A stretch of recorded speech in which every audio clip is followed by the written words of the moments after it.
자, 지금까지 종부세 폐지에 관한 논란에 대해서 이 폐지하겠다는 사람들의 주장이 근거 없는 것이고, 오히려 부자 감세를 더욱더 심화시켜서 우리 사회의 불평등과 격차, 특히 자산 불평등을 더 심화시킬 수 있고, 그것이 경제 성장에도, 건전한 경제 성장에도 도움이 되지 않는다, 이런 얘기를 해볼 수 있겠습니다만, 여전히 종부세를 폐지해서는 안 되고 종부세는 필요하다.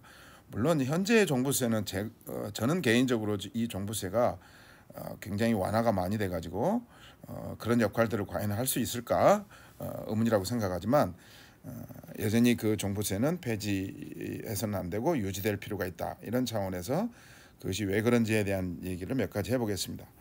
첫 번째는 이 시세 차익을 노리는 사람들에 대한 투기를 억제한다는 차원에서 반드시 종부세는 필요한 것이다.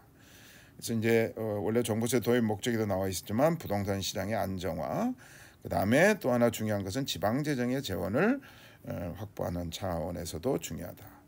그 다음에 자산에 대한 과세의 형평성,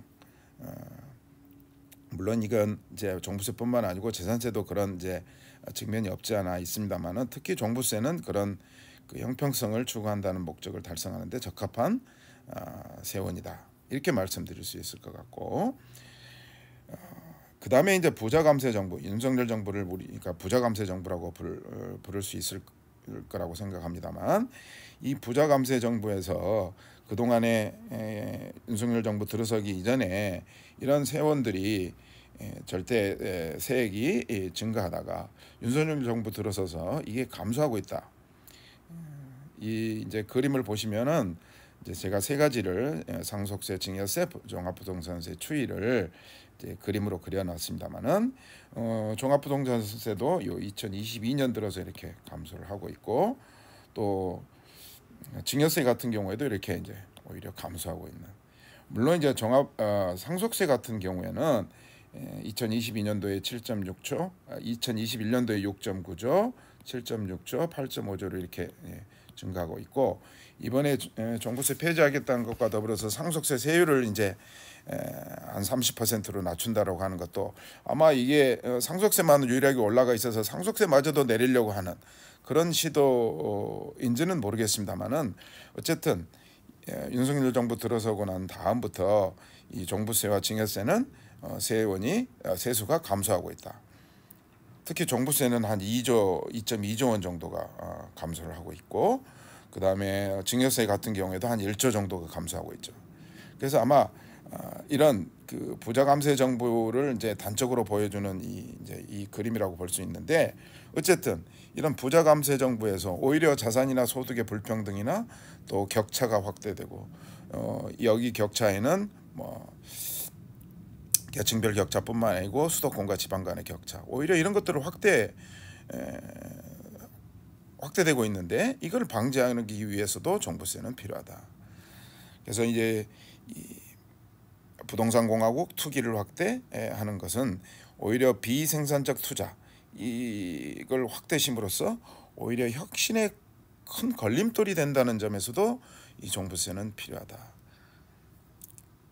헨리 조지의 얘기입니다만은, 이런 이 부동산 비생산적 투자가 확대되면 오히려 그것이 경제 위기를 초래할 수도 있다. 이런 점에서도 종부세는 필요하다. 그 다음에 또 하나는 이제 불로소득 자본주의, 제가 다른 동영상에서도 이 얘기를 했습니다만은, 불로소득 자본주의를 더 확대시키는 것이고, 또 이것은 능력주의의 폭거를 정당화시키는 것이다.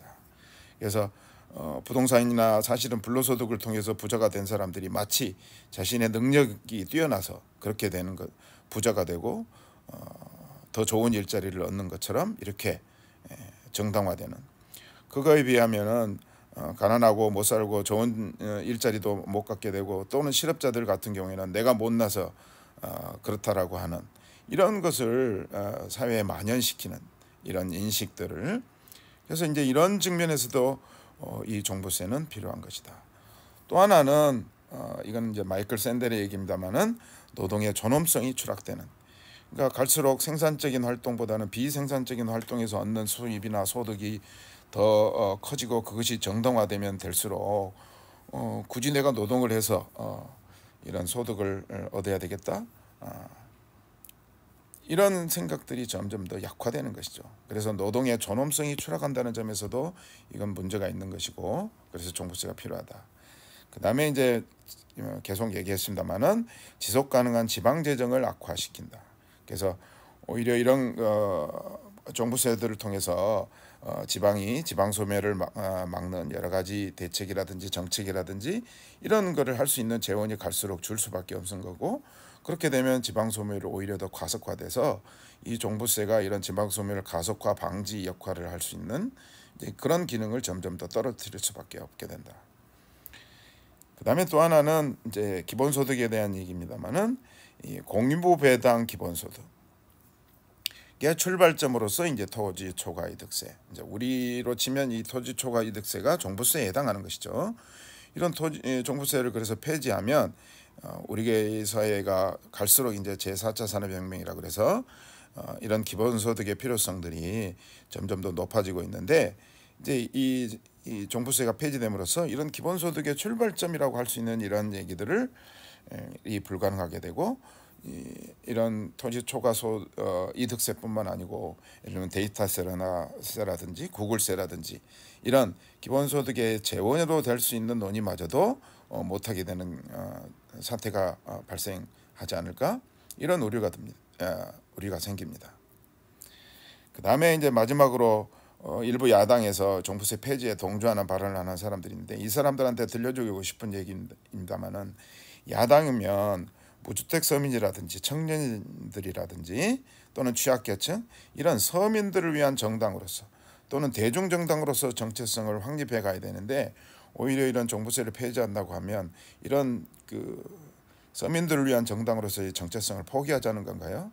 그래서 이런 종부세 폐지 발언을 할 게 아니고 오히려 서민들을 위한 정당으로서의 정책을 더 적극적으로 개발하고 그걸 위해서 열심히 싸워야 될 사람들이 이런 얘기를 해서는 안 된다고 생각합니다. 그래서 이런 몇 가지 측면에서 종부세가 필요한 이유를 살펴봤습니다.